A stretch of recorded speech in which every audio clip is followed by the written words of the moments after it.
Hey guys, thanks for checking out today's video. My name is Shahidra Kogel and I'm the Psych Mentor. So let's jump right on into it. Today's video is about how to gain experience in the field before committing to a master's degree program. If you're in college right now, or maybe you're doing some research as a high school student about future careers in the mental health field, or maybe you recently graduated with your bachelor's degree, you probably already know those opportunities may be really hard to come by unless you know what you're looking for and you're willing to put in a little work to get it. You need a master's degree to work in the field. Once you earn a master's degree, you'll have an opportunity to become licensed as a psychologist, as a counselor, as a licensed clinical social worker, or any other of the specialties that exist within the counseling or assessment area of the field of mental health, working directly with clients. Today I want to share a little bit about my story and give you a few tips to help you along the way as you navigate your path along this journey into the field. So in 2003, I graduated from the University of Nebraska in Lincoln, and I earned a Bachelor of Arts degree in psychology with a minor in English. I was a college athlete, and at that time my basketball career, which was a huge part of my identity, was officially over. Nonetheless, after I graduated, I worked that summer in Nebraska from May to September to save money up so that I could move. I actually rented a room from a guy for 4 months because I didn't want to sign a new lease. I absolutely, positively did not want to stay in Nebraska. And to anyone who asked what I was going to do next, my answer shocked some, and to the others, they just didn't believe that I was actually going to do it. But my plan was to move to Hawaii. Why Hawaii, you may ask? It wasn't because I had an internship lined up or a job waiting for me on the island, nor was it because I had a master plan for how to launch my career there. Frankly, it was for love, and I thought it would be fun. Basically, I saved my money. I sold my 1997 Toyota Corolla with over 300,000 miles on it and hopped on a plane to Hawaii. Back then, I didn't know that gap years were a thing. That's exactly what it was for me. It was absolutely crazy, but I had no regrets. I had no job and no plan. Luckily, I had a place to stay, which was amazing, but I knew I needed to get a job and I needed to get something rather quickly. I really wanted to and needed to figure out what I was gonna do with my life, my purpose. The best part about moving to Hawaii for me was that I got to figure that out with a clean slate. Nobody knew me from my former life. I had no connections there. Ultimately, I knew I wanted to be successful and I knew I wanted to make my family proud. But I was operating at a disadvantage. I didn't know what I needed to know. I had a degree, but I didn't know how to build upon that. I also had a resume, and I knew how to use my resume. About all I knew and learned from my undergrad program was how to do research. And that wasn't sexy for me. It wasn't enough of an interest, enough of a draw for me to want to go back and do the research side. That was the extent of my academic experience. I did not know how to translate that academic experience into real world experience.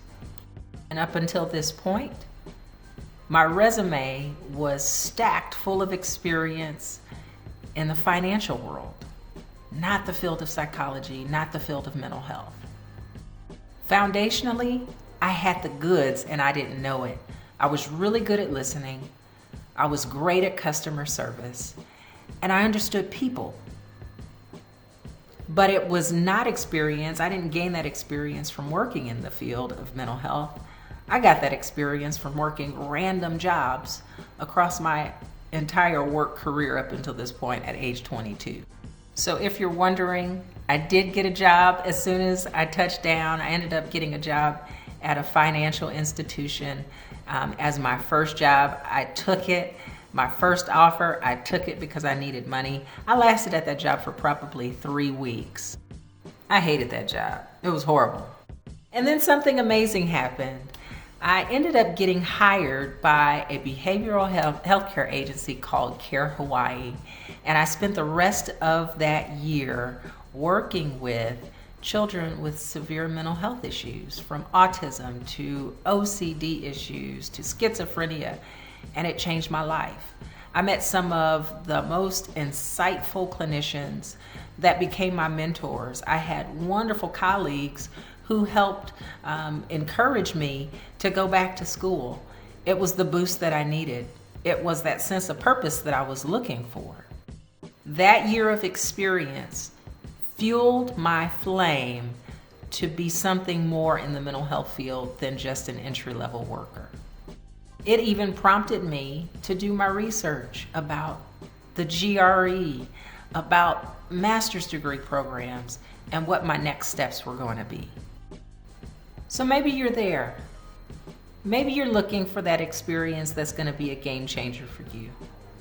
So I want to share a few tips and tricks that I think might be helpful, whether you have an internship, on-site behavioral health-based experience, or you get that experience from other opportunities.